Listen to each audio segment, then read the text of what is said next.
du point de vue quantité, ce n'est pas une première, c'est-à-dire quantité de pluie journalière.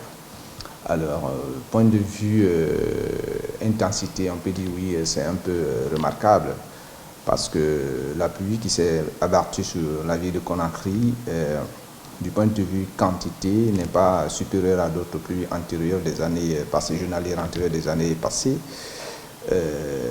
parce que il faut retenir que le 24 août 2024, une quantité de 137 mm d'eau s'est abattue sur Conakry. Tandis que dans les années précédentes, par exemple en 2023, il y a eu des quantités journalières dépassant cette valeur. Par exemple, le 11 août 2023, il y a eu une quantité de 155,6 mm, tout comme le 14, il y a eu 136,1 mm.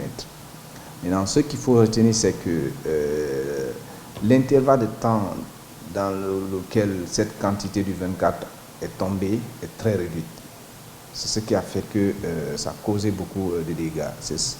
Et là, du point de vue intensité, c'était vraiment une pluie très très forte.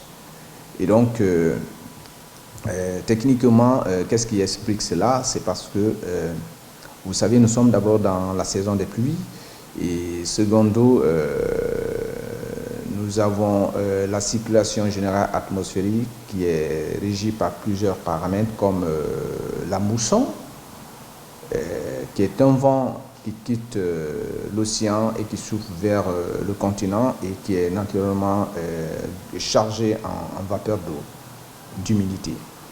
Donc, aussi, il faut retenir que le 23, bien avant le 24 d'ailleurs, il y a un système pluvieux orageux qui a traversé le continent, qui a traversé le Niger, le Mali, donc le 23 qui était déjà au niveau des frontières guinéennes. Donc le service météorologique a bien surveillé ce système-là, qui était déjà en train de s'affaiblir. Donc, mais même si le système s'affaiblissait, on avait déjà dit oui qu'il allait tout de même pleuvoir le 24.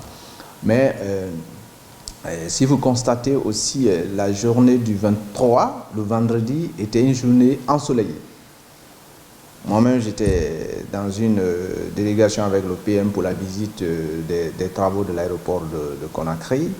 Et donc, cet ensoleillement a occasionné ce qu'on appelle une évaporation intense, donc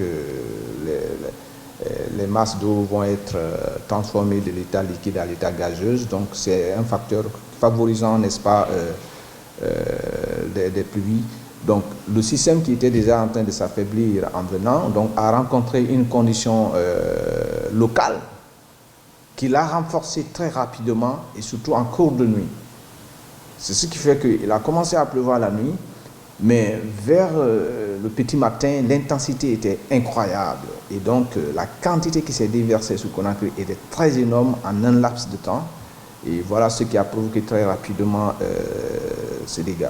Donc, ce qu'il faut d'ailleurs saluer, c'est que pendant que les inondations étaient vraiment au top, c'était maintenant le matin, c'était la journée. Mais quand cela arrivait en pleine nuit, ça serait très compliqué.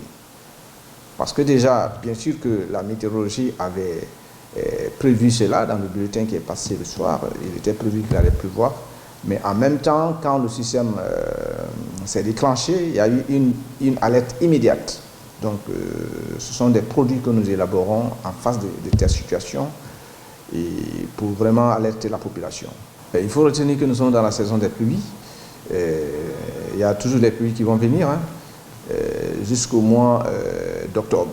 Donc, il y a juillet, nous sommes dans août, il y a septembre qui arrive et vers octobre, ça sera vers la fin. Donc, il nous reste à peu près environ 2 mois de pluie. Donc, il ne faut pas dire que c'est la fin. Ce qu'il faut retenir, que ça peut arriver comme ce qui est arrivé, ou tout comme plus pire que ce qui est arrivé. Parce que notre climat change. Nous, le fait que le changement climatique est déjà présent, donc les choses vont changer. Les phénomènes météorologiques extrêmes vont devenir de plus en plus intenses et récurrents. D'abord, c'est de prendre au sérieux les informations météorologiques Je comprends que par le passé, les gens n'avaient pas une considération aux informations météorologiques, aux services météorologiques, mais aujourd'hui, il faut dire que grâce aux efforts que le gouvernement est en train de faire dans le domaine de la météorologie, il faut prendre au sérieux les informations météorologiques parce que aujourd'hui, pour être résilient face à tout risque naturel, c'est les informations météorologiques qu'il faut prendre au premier lieu. Parce que sans ces informations météorologiques, même les services de secours ne peuvent pas être orientés.